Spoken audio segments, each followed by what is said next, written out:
नमस्कार प्यारे बच्चों, मैं सतीश उपाध्याय दावतांश क्लासेस में आप सभी लोगों का स्वागत करता हूं। तो आइए हम आप लोगों के लिए एक नया वीडियो लेके आए हैं। देखिए इसमें हम बात करेंगे बल आघूर्ण की बात करेंगे।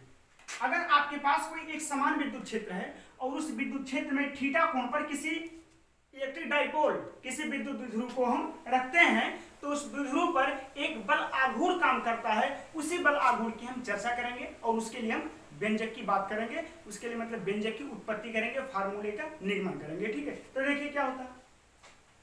हेडिंग आपका है एक समान विद्युत क्षेत्र में रखे द्विध्रुव पर कारित बल आघूर्ण। जैसा कि हेडिंग एक समान विद्युत क्षेत्र में रखे द्विध्रुव, तो ये आपका एक समान विद्युत क्षेत्र है जो मैंने ब्लू लाइन से बना रखा है।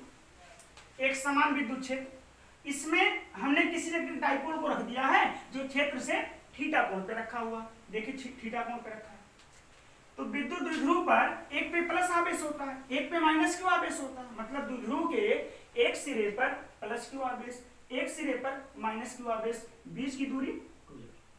तो होता यह है कि जो विद्युत क्षेत्र होता है ये दोनों आवेशों पर बल लगाता है। क्योंकि आपको पता होगा कि E बराबर होता है F बटा Q, इसलिए F बराबर आपका होगा E इंटू Q होगा। मतलब आवेश पर जो विद्युत क्षेत्र बल कितना लगाएगा, E गुणे Q लगाएगा। और बात करें दिशा की, तो प्लस आवेश पर बल लगता है विद्युत क्षेत्र की दिशा में। तो देखिए प्लस आवेश है तो इस पर बल लगेगा विद्युत क्षेत्र की दिशा में। तो विद्युत क्षेत्र की दिशा इधर है तो बल इस दिशा में देखिए लग रहा है ये वाला EQ बल। ये माइनस क्यू आवेश है तो इस पर देखिए बल लग रहा है इसकी विपरीत दिशा में, माइनस क्यू इधर। ठीक है, ये बल लग रहा है। अब देखिए इस बल के प्रभाव में होता क्या है, इस बल के प्रभाव में होता क्या है। तो देखिए इस बल के प्रभाव में बेटा ये होगा कि जैसे मान लीजिए ये आपका मार्कर है और इस मार्कर पर एक बल इस दिशा में लग रहा है और एक बल आपकी इस दिशा में लग रहा है। देखिए ये मार्कर, एक बल इधर लग रहा है, एक बल इधर लग रहा है। तो ये इसको इधर घुमाएगा और इसको इधर घुमाएगा, तो ये जो मार्कर है इस बल के प्रभाव में इसे घूम जाएगा, है ना। इसी को हम बोलते हैं बल आघूर्ण बोलते हैं, है ना। किसी वस्तु का किसी बल के प्रभाव के कारण घूम जाना ही क्या कहलाता है, बल आघूर्ण कहलाता है। तो जब इस द्विध्रुव पर एक बल इधर लगेगा, एक बल इधर लगेगा, दोनों का परिमाण बराबर रहेगा तो ये ऐसे घूम जाएगा। ध्यान दे बेटा, ये ऐसे घूमेगा जिसके कारण इस पे क्या लगेगा, एक बल आघूर्ण लगेगा। तो हम चर्चा करते हैं बल आघूर्ण की। तो देखिए बल आघूर्ण, देखिए बेटा बल आघूर्ण को हम निरूपित करते हैं टाउ से। देखिए ये आपका टाउ का सिंबल है, टाउ, इसे हम बोलते हैं टाउ। जैसे बल को F से लिखते हैं वैसे बल आघूर्ण को टाउ से लिखते हैं। तो टाउ बराबर देखिए क्या है, बल आघूर्ण बराबर, देखिए बल आघूर्ण बराबर किसी एक आवेश पर लगने वाला बल, किसी एक आवेश पर लगने वाला बल, सॉरी क्यों लिख दें, बल का परिमाण। हमको दिशा से नहीं मतलब है, केवल परिमाण से मतलब है। ठीक है, तो क्या हुआ, किसी एक आवेश पर लगने वाला बल का परिमाण गुणे दोनों बलों की क्रिया रेखा के बीच की लंब दूरी, है ना। तो रही बात अगर हम टाउ की गणना करेंगे तो टाउ बराबर किसी एक आवेश पर लगने वाला बल, तो भाई दोनों पर बल, इस पे भी EQ लग रहा है, इस पे भी EQ लग रहा है, मतलब बल का तो परिमाण आपका बराबर है। बस एक बात फंसा रहा, क्या, बलों की क्रिया रेखा के बीच की लंब दूरी, हमको इसकी गणना करनी। तो ध्यान दें क्रिया रेखा क्या होता है। जैसे देखिए ये बल इस रेखा पे काम कर रहा है, देखिए जैसे ये बल इस रेखा पे काम कर रहा है तो इसकी क्रिया रेखा ये हुई। देखिए इसकी क्रिया रेखा ये हो गई, ये हो गई इस बल की क्रिया रेखा, इस वाले बल की क्रिया रेखा ये होगी। और जो ये वाला है, ये बल है, इस बल की क्रिया रेखा की ये वाली होगी। देखिए अब हमको क्या ज्ञात करनी है, इन क्रिया रेखाओं के बीच की लंबो दूरी। तो लंबो दूरी ज्ञात करनी है तो मतलब हमको ये वाली दूरी ज्ञात करनी है। अगर बात करें कि ये आपका A है, ये बिंदु आपका B है और ये बिंदु आपकी C है, तो क्रिया रेखा के बीच की जो लंबो दूरी होगी वो बेटा आपका होगा AC होगा। क्या होगा, AC होगा। तो देखिए टाउ बराबर हम क्या लिख सकते हैं, देखिए टाउ बराबर हम लिख सकते हैं किसी एक आवेश पर लगने वाला बल का परिमाण। तो किसी एक आवेश पर लगने वाले बल का परिमाण कितना है, EQ है, तो लिखेंगे EQ गुणे क्या है की क्रिया रेखा के बीच की लंबवत दूरी, तो लंबवत दूरी बेटा ये है ए से लेकर के सी तक, ए से लेकर के सी तक, यही क्या है लंबवत दूरी, तो गुणे हम क्या कर देंगे AC लिखेंगे, ठीक है। अब EQ तो पता है लेकिन AC हमको AC नहीं पता है, तो आइए AC की हम गणना कर लेते हैं। देखिए कैसे, ये देखो ये आपका A है, ये B है, ये C है। देखिए यहाँ पे 90 अंश का कोण बनेगा, तो ये आपका एक त्रिभुज बना, तो इस त्रिभुज को हम ले लेते हैं यहाँ पे। देखिए ऐसे,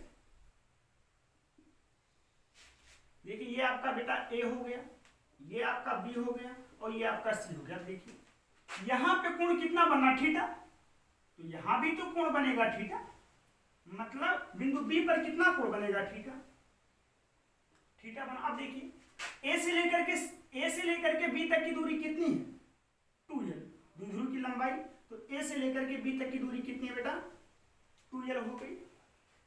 और त्रिकोणमिति के नियम के अनुसार अगर ये थीटा है तो पक्का जो BC होगा ये आपका आधार होगा और जो AC होगा ये आपका क्या होगा लंब होगा। अब ट्रिग्नोमेट्री में चलते हैं, इस हिसाब से आपको गणना करनी है AC की, और इस त्रिभुज में देखें AC क्या है लंब है, आपको देखिए पता क्या है, तो AB पता है, AB क्या है कर्ण है, मतलब ट्रिग्नोमेट्री के हिसाब से देखें तो कर्ण पता है, कर्ण माने AB पता है 2l है, और AC की गणना करनी है। देखिए वापस देखता हूं, कर्ण पता है, देखिए ये कर्ण है, ये क्या आपका कर्णभुजा है, तो कर्ण पता है और लंब ज्ञात करना है, तो ट्रिग्नोमेट्री में कर्ण और लंब का संबंध देखिए, तो कर्ण और लंब का संबंध होता है साइन थीटा, तो यहां पर हम अप्लाई करेंगे साइन थीटा, तो देखिए साइन थीटा, तो साइन थीटा बराबर क्या होता है लंब बटा कर्ण, तो लंब कितना है AC है, तो लिखेंगे AC बटा कर्ण, तो कर्ण बेटा कितना है 2l है, तो बटा क्या लिखेंगे हम 2l लिखेंगे, तो यहां से आपका AC बराबर हो गया 2l का इधर मल्टीप्लाई हो जाएगा, होगा ये 2l साइन थीटा, ठीक है। तो यहां से देखिए क्या आ गया आपका AC बराबर आ गया आपका 2l साइन थीटा, AC बराबर क्या आ गया आपका 2l साइन थीटा आ गया। अब देखिए यहाँ पे, तो जब यहां पर हम रख देते हैं तो देखिए टाउ बराबर EQ, तो देखिए बेटा EQ गुणे AC, तो AC को क्या लिख सकते हैं 2l साइन थीटा, भाई देखिए AC हुआ तो AC का वैल्यू कितना होगा 2l साइन थीटा, इसको थोड़ा व्यवस्थित करके लिखेंगे अगर जो, तो देखिए टाउ बराबर हुआ E, फिर लिख सकता हूं 2l Q साइन थीटा, ये हो गया। और देखिए ये 2l Q क्या होता है, 2l Q को विद्युत द्विध्रुव का आघूर्ण बोलते हैं, है ना, तो 2l Q के स्थान पे आघूर्ण जिसे क्या बोलते हैं P बोलते हैं, कैपिटल P, तो P आ जाएगा। लेकिन क्या हो गया tau equal to E, 2l Q के स्थान पे क्या होगा P, और फिर क्या हुआ आपका sine theta,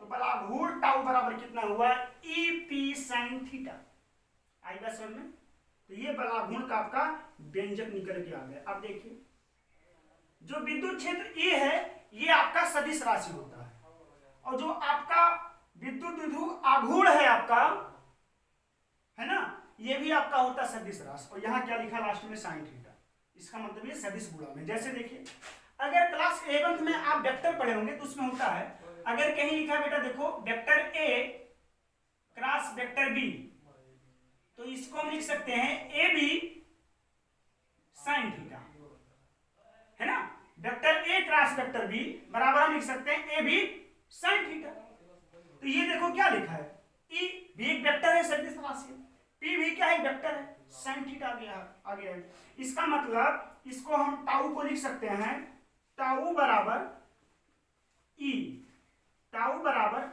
vector E, tau बराबर vector E cross vector P, ये इसका सदिश रूप हुआ, है ना, ये कौन सा रूप हुआ बेटा आपका सदिश रूप, ये आपका सदिश रूप हुआ, ठीक है। तो आई बात समझ में, तो ये था आपका बलाघूर्ण, ठीक है, ये हो गया। अब आगे वाले वीडियो में हम चर्चा करेंगे गाउस प्रमेय की। ठीक है, तब तक के लिए धन्यवाद। वीडियो पसंद आया हो तो लाइक से सब्सक्राइब जरूर करें। धन्यवाद।